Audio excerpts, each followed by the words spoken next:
I always wanted to be a teacher when I started school. We're here for the students and we want what's best for the student. And I love watching people learn. Your teacher, student, academics, curriculum, whatever, that center post, the one that keeps this education together. Hello, and welcome to the Last Best Learning Podcast, a podcast designed for Montana's educators, where our mission is to deliver digestible and relevant professional learning that honors educators' capacities in an increasingly busy world. Our state's educators empower minds, elevate futures, and inspire self-discovery, and we walk beside them. We are your hosts, Katrina Engeldrum, Michelle McCarthy, and Claire Mikeson, OPI's Math, Science, and ELA coordinators. In today's episode, we're diving into a topic that touches every classroom and school district here in Montana: student privacy in an ever-changing digital world. Technology is playing an increasingly important role in our schools, offering amazing opportunities for learning and connection. But it also comes with big questions about how we protect our students' personal data and keep their privacy secure.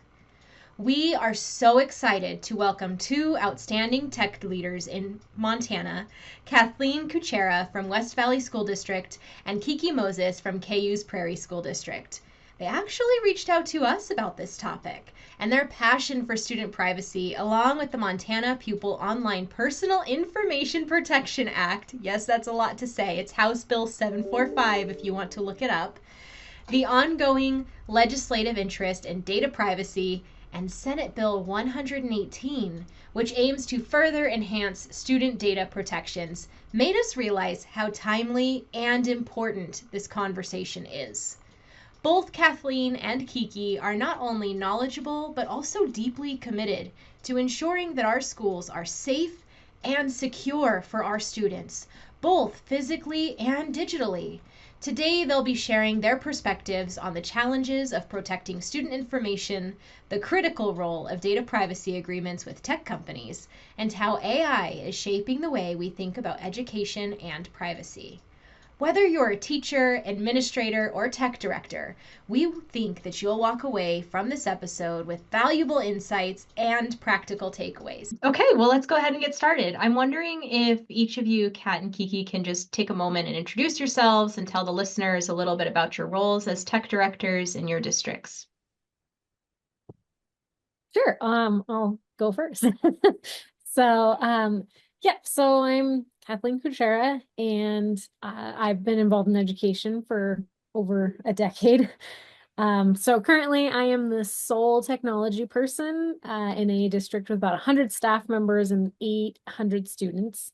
And the role as technology director is wearing many hats, as is most things in a school. But so part of my duties is being responsible for both the digital instructional and infrastructural devices. So that includes bells, internet content filters, access controls to enter the building, device repair and deployment, obtaining data privacy agreements, rostering the school-wide curriculum, auditing accounts, all the things that you kind of have to run a school.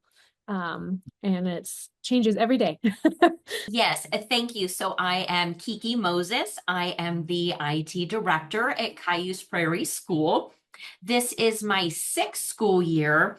I don't also have a certified teacher background like Kat, and I had not worked in a school setting before.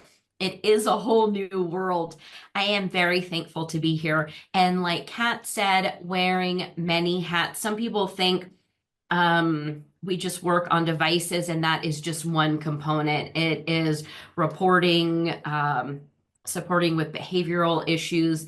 It is all the federal and state reporting, whether single-handedly or supporting other staff members as well. The student data privacy is a huge component on that too. And then just various random duties as assigned. We are a small rural school on the east side of Flathead Valley, and we have just over 300 students, about 45 staff, and I am also responsible for almost 700 devices, which does include, network access points, filters, fiber, voice over for our phone systems. And sometimes when people ask me, I don't know if this is snarky or not, but Kat said it so nicely. She's the sole IT. I say, hi, I'm the IT department, because there is, just me. We do the same.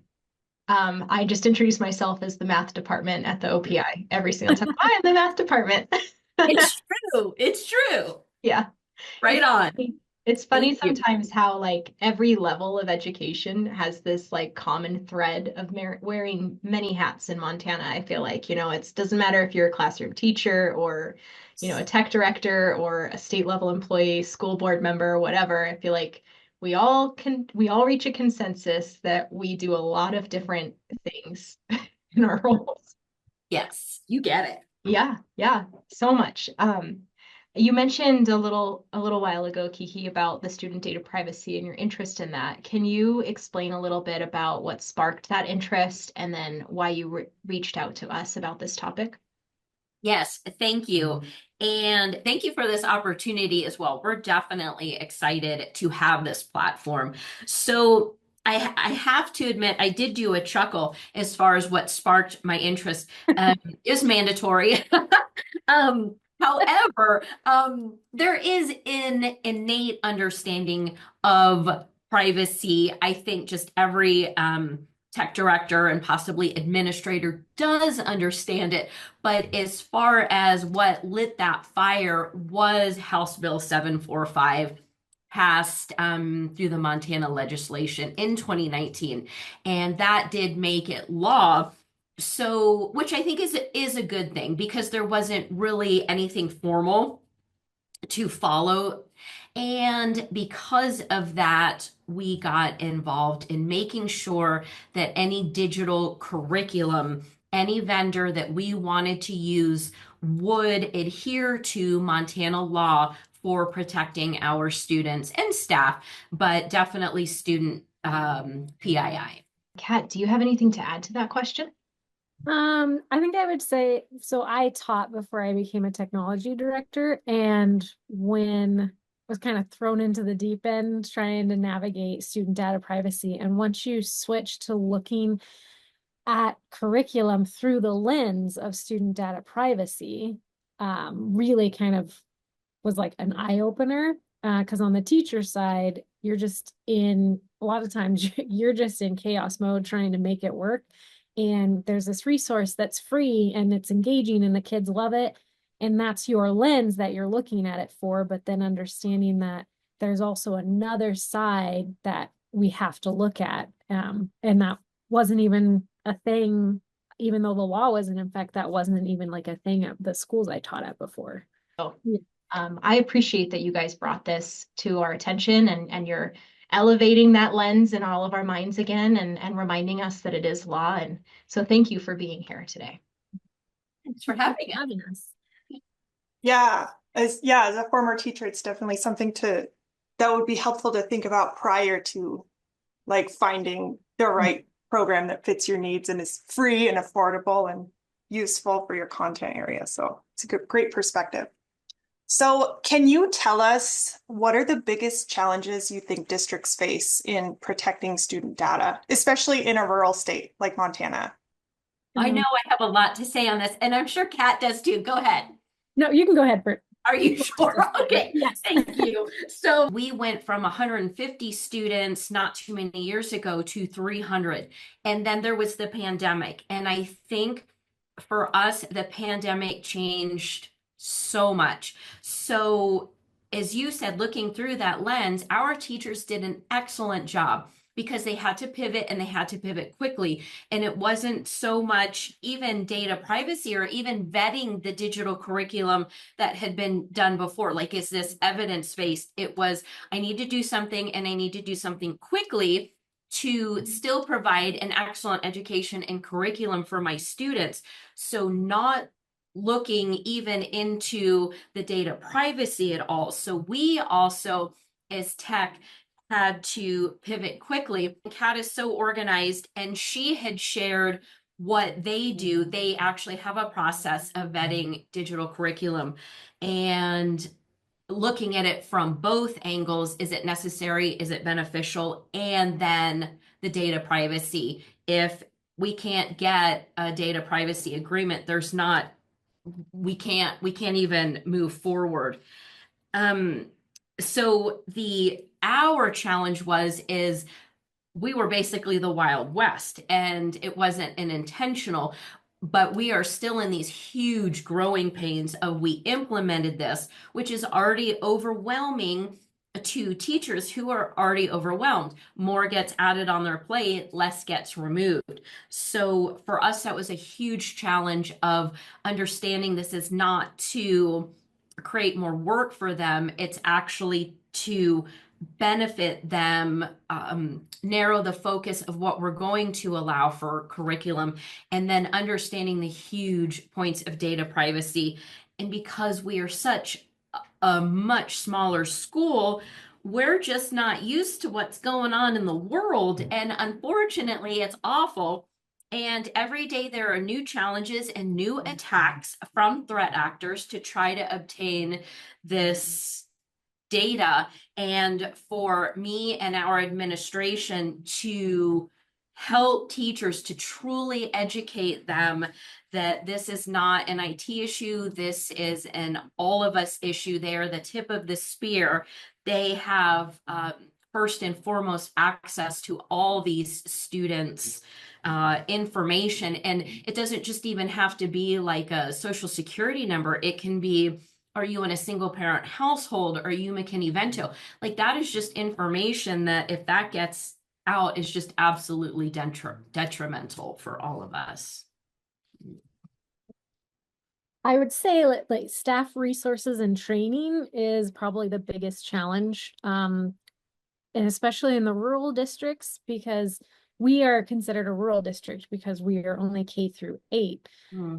And you don't have the staff. We are fortunate enough that we are big enough that we do have myself and some other staff that can take on this workload. But when you get into those smaller schools, there's just not the staff. For example, student data privacy agreements take a lot of time, and when they expire, having to reach out, and you just don't have the staff to do that. A lot of the times, schools don't have the resources for those paid vendors who are more likely to sign a data privacy agreement. But here's this free resource that we can use.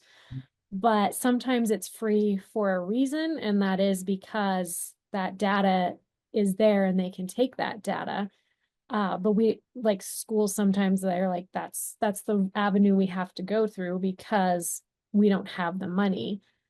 And training is like Kiki mentioned, schools are getting attacked. They are getting attacked, but attacks against schools either through phishing email campaigns, or direct attacks on networks are up. So phishing emails hit Montana schools very hard, and the resources to be able to protect schools against that are things schools have to come up and fund on their own. And when schools here's all the pie, trying to divvy that up is really difficult. And I like to say it's hard because schools have probably as much data as a hospital, if you think about it, because we have our students, we have the addresses, we have names, we have birth dates.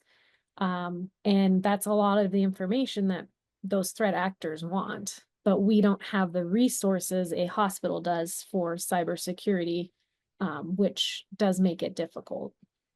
Yeah, I keep thinking about that must be even harder on rural schools too. And we spoke in our planning meeting about how some rural schools don't even have any tech person.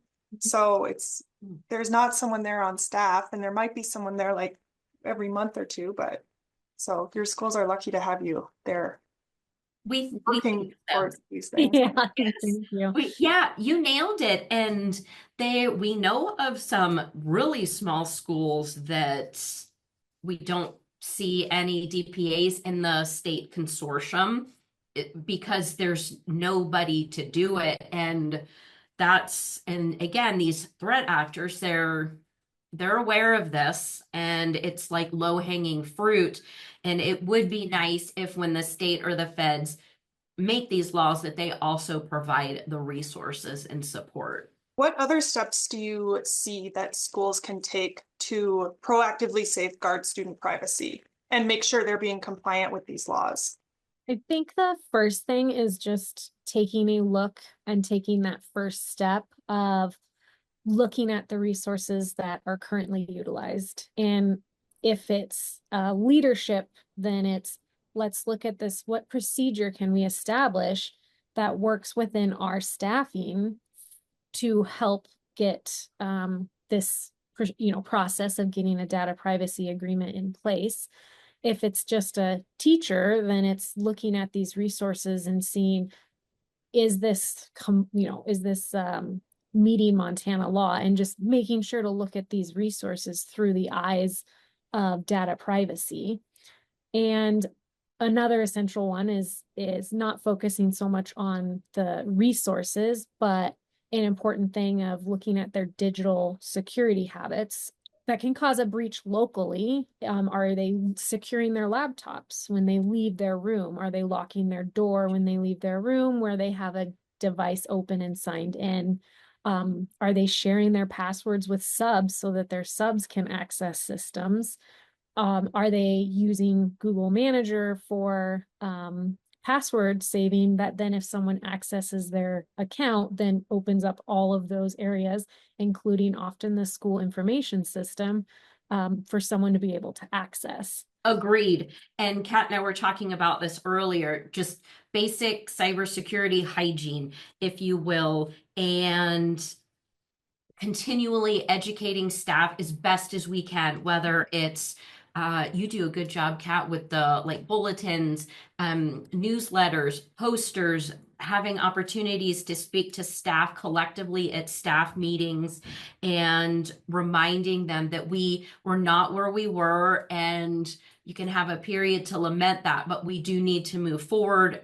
That's not the way it is anymore. It will never be like that again. And it is everybody's responsibility to make sure that they secure that data. I like to think sometimes when I was a teacher, and I was like, this could have been an email. And then I realized some people don't read their emails. Oh, that is a whole podcast topic. Like Kiki said, IT is like cybersecurity is not an IT issue. It's an everyone issue. Yeah, something you guys didn't touch on, but I assume it's because you two are so approachable that this is probably naturally occurring in your schools. But I also think it's very important to have that approachability and that relationship building with whoever's in charge of that tech aspect, because when I think it's also awful if you're afraid to mention when you think you clicked on an email that is phishing or something, right? Like there's this level of comfort that needs to exist, that when teachers do accidentally make a mistake, that they are going to alert whoever in the building needs to be alerted rather than hide it or feel, because that's worse, right? We want to know that it's happening. We want to be able to react to it and take whatever proactive actions we need to, not just ignore the problem and hope it goes away. It is good. And we want to have these conversations. We don't want anyone walking on eggshells, but there's also that fine balance, because we do want them to feel a huge sense of concern, right? Because it is a big deal, and nobody wants to be that school, and nobody wants to be that employee. And we just started this year implementing mandatory cybersecurity training. This time it was about 10 minutes. In the coming years, it will be a little more significant. So one, just internally, we can say, hey, we're doing follow through. We are trying to do the best that we can. But then also for insurance providers, community stakeholders, we can confidently say, nobody's going to be 100% locked down, but we're trying to do the best we can via all these methods. Of course, human error still exists, definitely. Absolutely. Yeah. Yes. Yes. Going back to those data privacy agreements that we've been discussing, those help ensure that our tech companies meet their obligations to our students. Can you describe a little bit about like how that process, how does that data privacy form guarantee that our organizations or tech companies we're working with meet that requirement? No, we refer to MTSBA on any of that. No. We're so thankful for that. I can describe sort of how I know what is involved in those data privacy agreements and how they meet Montana law just from when I send so oftentimes when you reach out to a vendor, they're like, we don't sign anyone else's, but here's ours. And then you have to send that to MTSBA because I am not a lawyer. And they will look at, it and say, yes, it does, or no, it doesn't. And a lot of the common ones that when it doesn't, that I hear back at least, is that they have this timely manner, and I could not tell you the days, but there is a certain time window from when they know that there's a breach that they are required by the law to notify us. So then we can take steps to notify our parents or community. And that they're not going to take the data and sell it like student data and sell it to third parties. And then targeted advertising, that one is the one that I hear the most, is that they're not going to use the data from that vendor and that platform to then make targeted ads to apply to those students. And I think one of the like most important things is if you have a vendor that sends a different one or sends changes, which is extremely common, to get that approval either through MTSBA, which is the Montana School Board Association, or whoever your school uses for legal services. So it sounds like from that, then for anyone listening and like thinking, oh, I don't have this going on in our school, or we haven't taken these steps yet, that may be a first step, in addition to all of the policy considerations and everything you guys spoke about, was maybe finding out who that legal connection can support that side of things as well. There's a resource out there that all of the Montana schools use. That's the Student Data Privacy Consortium. Mm-hmm. That is kind of the biggest help because you can actually download that DPA to send to vendors.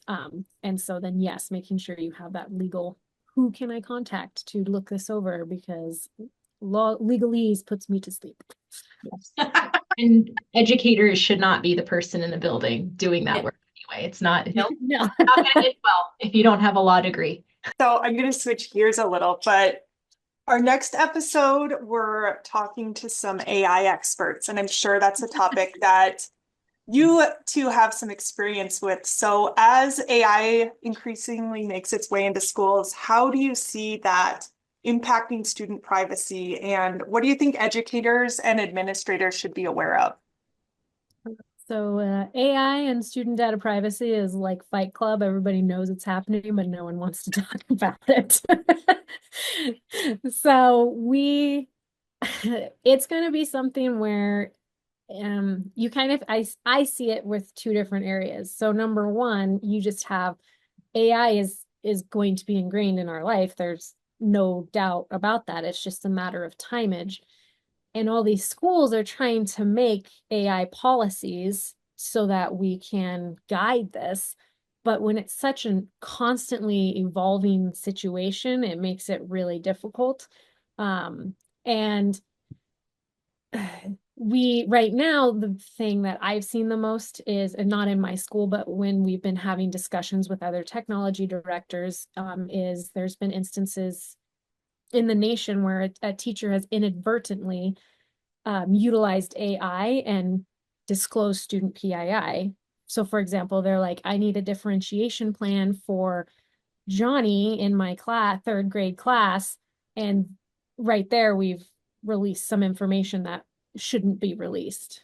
So as that AI gets even further into our curriculum, who owns that data? Like how is that AI interacting, and is it in a way where they do have access to student data, and how do we navigate that? And then there's also the second caveat that AI is being used by threat actors to infiltrate and to pull off successful, attacks on companies. And like AI is being used to quickly gather research and write a very convincing phishing email, utilizing the information that's found that would have taken somebody a little bit of time to gather. So you also have just the threat of AI being used in a unethical way to access student data.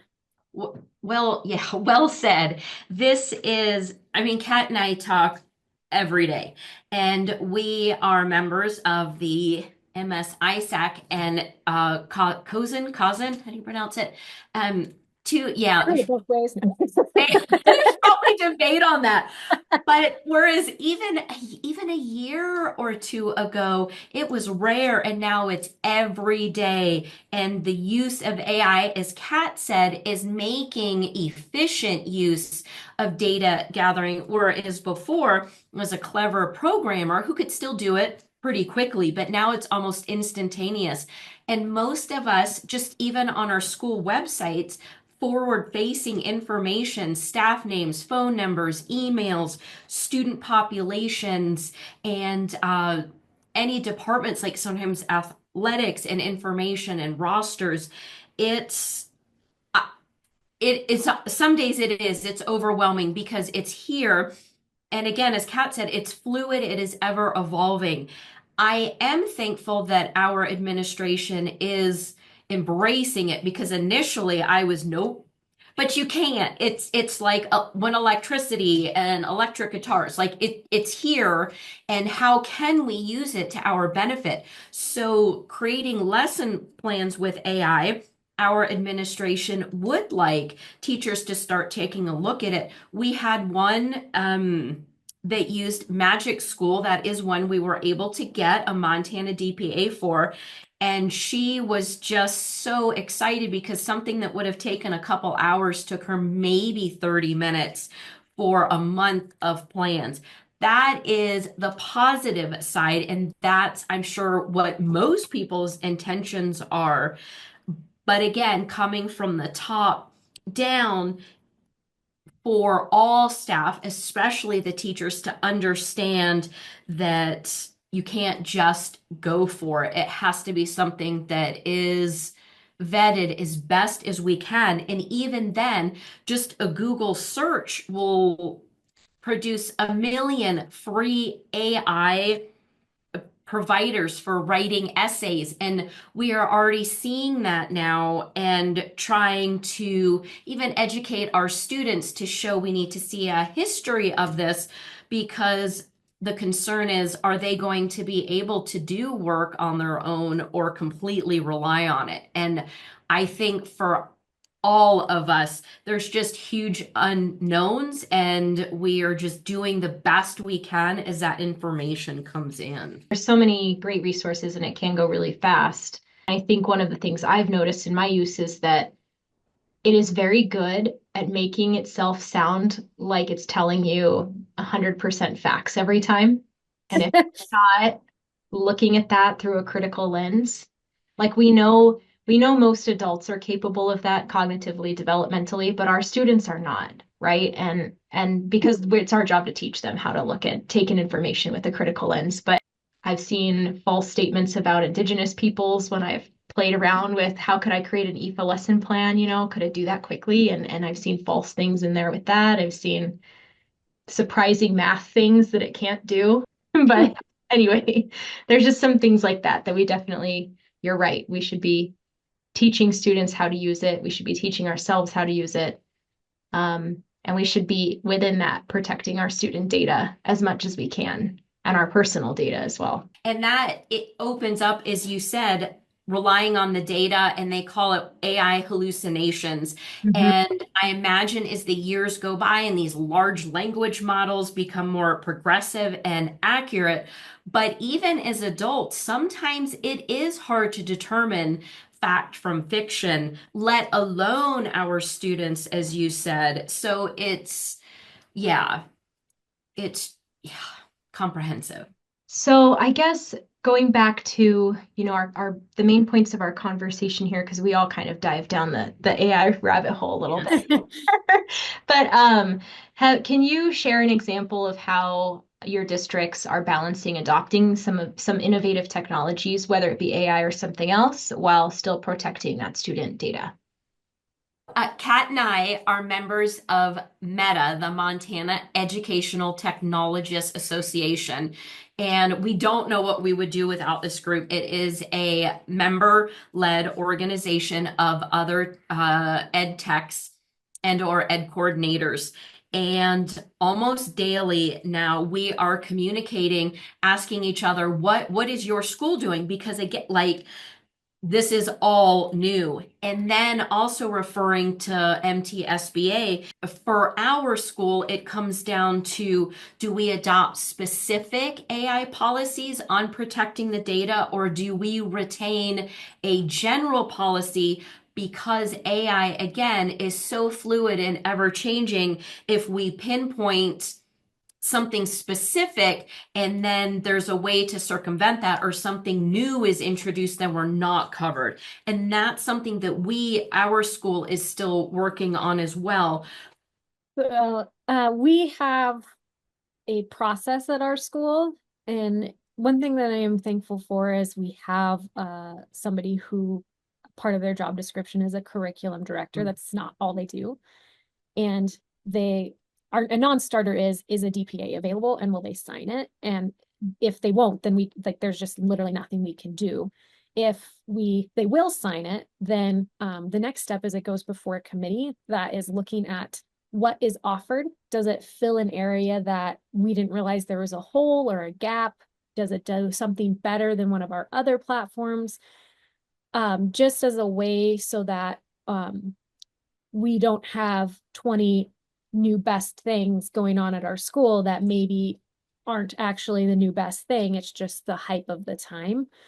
And that is the online platform committee is very helpful in my eyes, because I don't come through things through a curriculum lens. That's not my job anymore. But that is an extremely crucial part of these tools utilized in the classroom. And sometimes I think people get tunnel vision and here's this shiny thing that we want, but is it better than what we already have? And it could be. It's just we want to make sure before we implement that it matches and is actually going to be something that benefits both the student and the school. So I think the balance is when there's student data privacy, just because it is Montana law, we can't go any further. But then after that, it's balancing to make sure that our students don't fall behind in the digital world that we are just going to continue to have more of, while also ensuring that what they're exposed to are, has a valid rationale for it and is actually something that will enrich their educational experience. If that makes sense. I think you nailed it. So I'm going to throw in an extra question, and it might be a dumb question because I'm no dumb questions. Learning so much about this. Right. So what about websites or apps or something that are connected to students' Google accounts?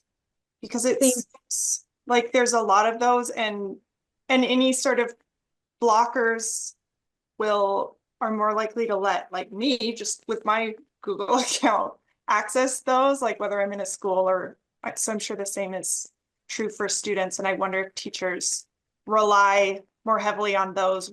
Should they be still very wary? Great question. So anything that a student has single sign-on with Google does allow them access to PII. Fortunately, we had no way 3 years ago of monitoring that. Like if students signed in with their account, they signed in. We couldn't control that. But last year, anything that was not approved, so there was a list in Google that was several pages long of things that students had logged into. And if we didn't go in and approve it, then they would no longer be able to log in with Google, which was a very handy tool. I think it was one of the most useful tools that Amen. people did to be able to have us protect their data. So that's a great question, Claire. It literally was nothing we could do until last year. And so it's such a handy tool for us to be able to help protect the student data even from themselves.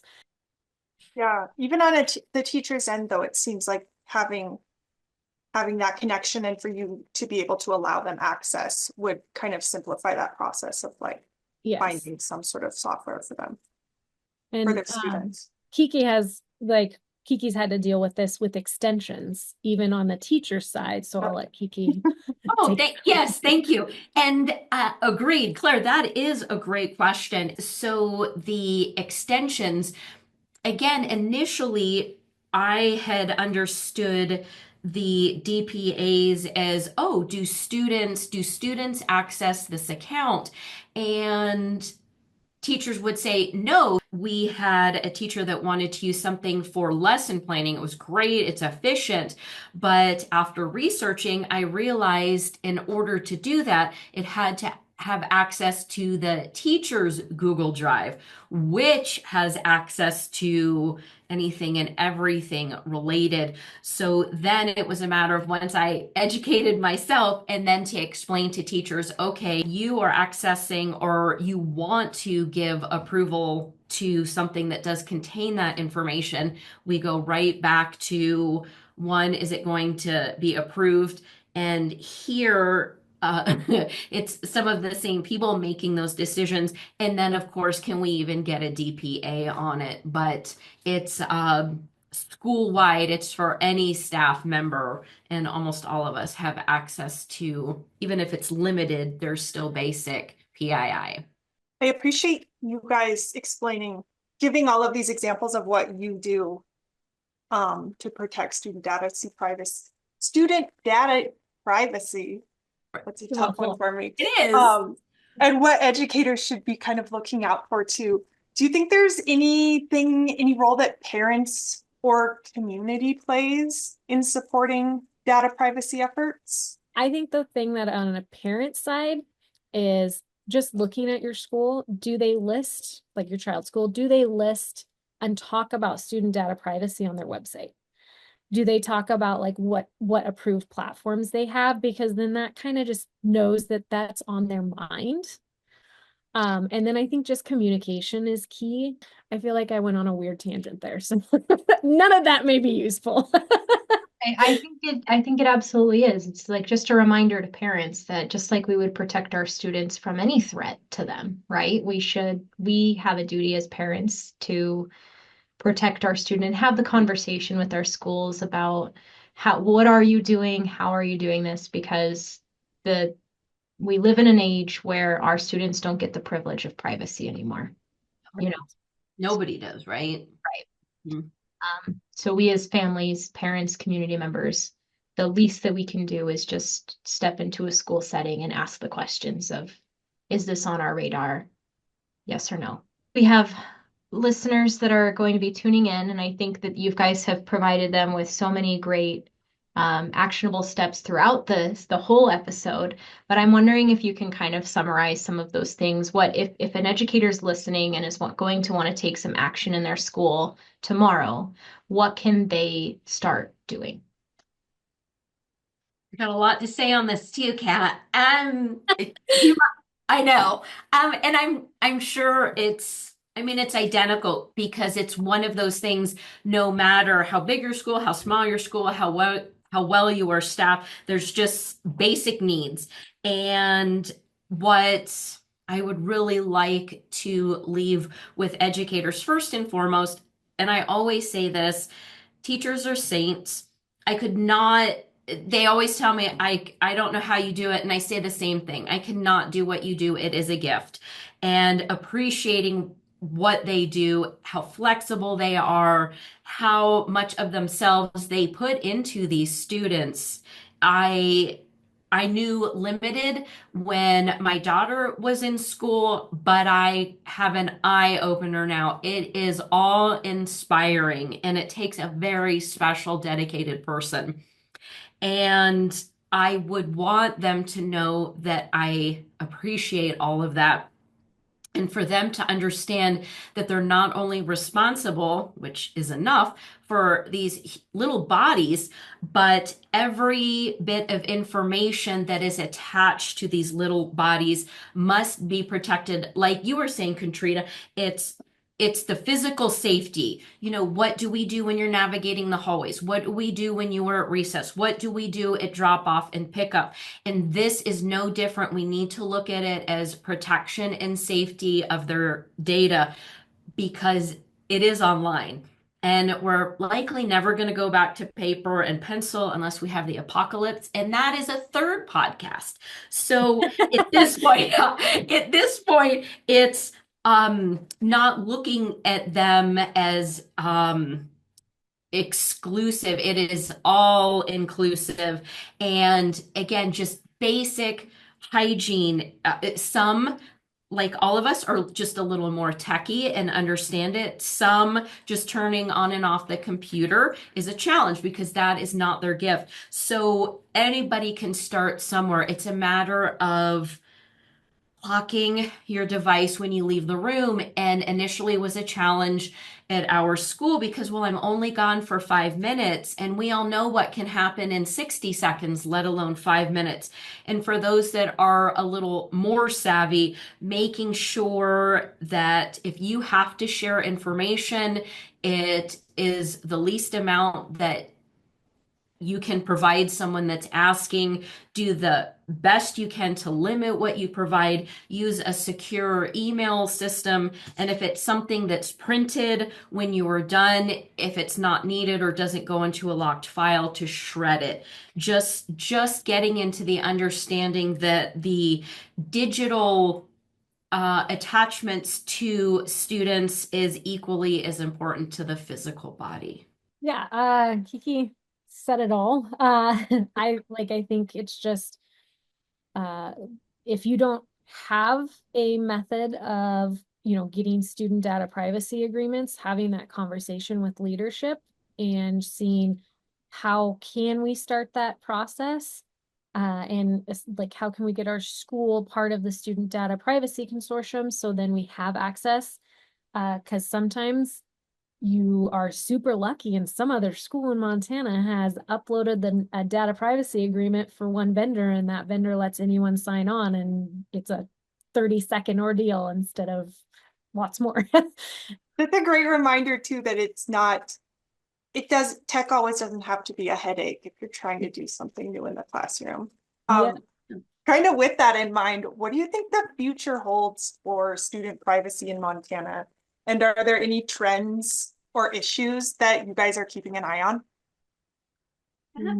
Well, there's some legislation that I haven't heard any more updates on, but where it's talking about, and I'm probably going to butcher it, but basically saying that a parent can come in and request that all of their students' information needs to be deleted. But in our digital world, that's not possible. Majority of school systems use an online school information system, and then and I think sometimes these laws come from a very good place, but then understanding that we should be looking at people in education to ask them how is that applicable, and is that, like, in what ways can we apply this, and in what ways is that not feasible.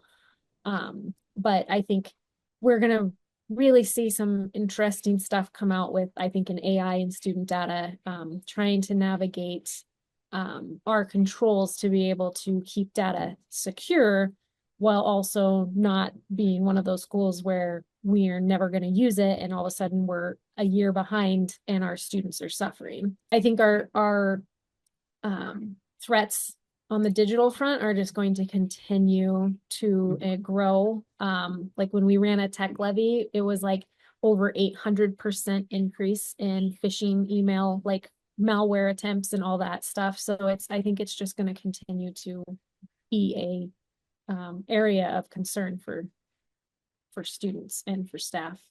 If you're listening and you'd like to read that bill yourself, the one that Kat was referencing is Senate Bill 118.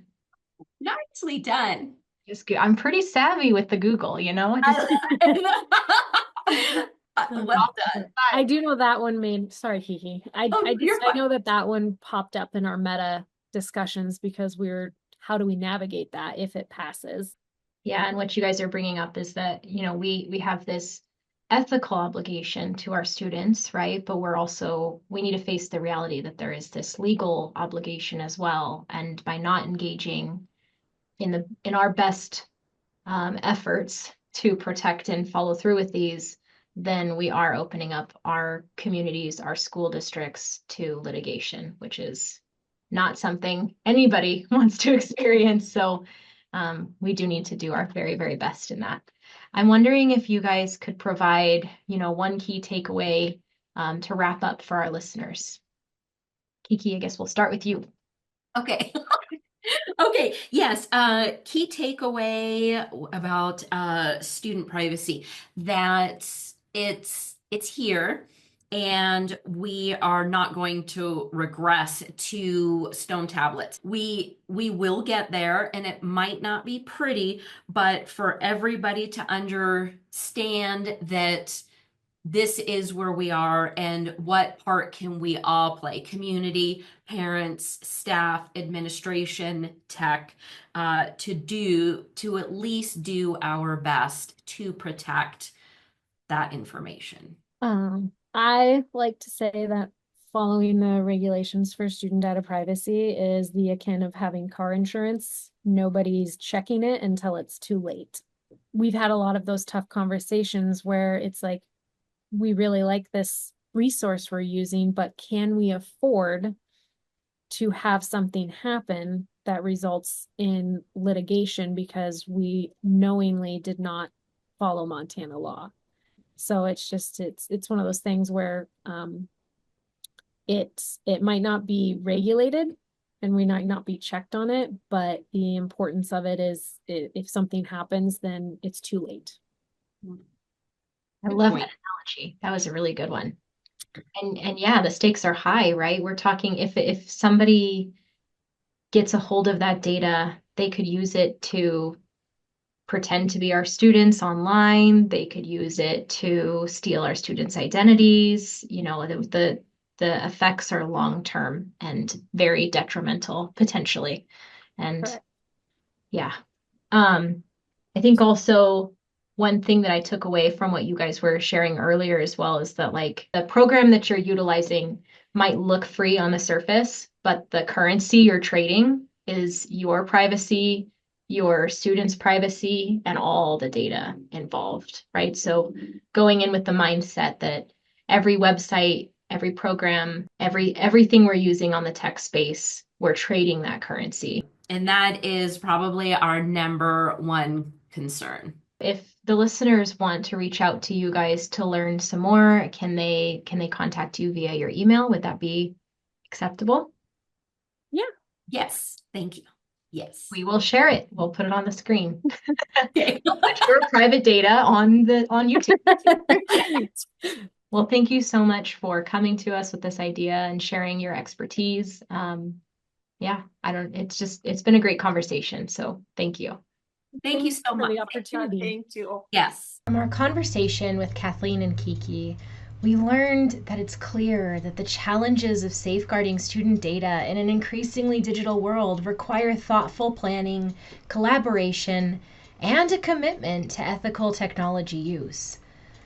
Their insights into data agreements, the evolving role of AI, and the practical steps for educators and administrators have provided essential guidance for Montana's schools. These are not just technical concerns, but deeply human ones, protecting the rights, safety, and futures of our students. We thank you for spending your time learning with us, and we hope that you'll join us for our next episode. If you're new here, each month we close with a quote that reflects the themes and ideas discussed in the episode. This time we were inspired by Tim Berners-Lee, the inventor of the World Wide Web, who said, "Data is a precious thing and will last longer than the systems themselves." This quote reminds us that the way that we handle student data today will have far-reaching implications for students' futures.